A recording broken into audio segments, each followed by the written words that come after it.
Hi everyone. So in this video, I have a data sheet in which the names are not mentioned in a proper manner. As you can see, there are some capital alphabets either in between the word or the complete word given here is in small case, whereas the other word followed by is in capital, and likewise, whereas I want them in a correct sense. So the Excel gives you three options to change this given text into proper manner using a formula. So if you want the complete name in capitals, that is uppercase, the formula is equal to upper, select the cell, click enter. Using the fill handle, I have converted the complete list into all capitals. Now let us say you want the complete name in small case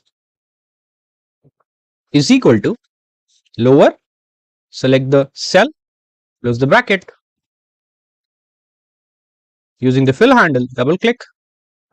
Or if you want in sentence case, that is the first alphabet of every word should be capital, rest of all should be small, is equal to proper.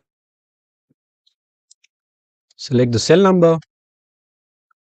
Using the fill handle, double click. Now whichever of these three is applicable for you, you can choose the particular formula, copy this from here and paste it here as values. Hope it helps.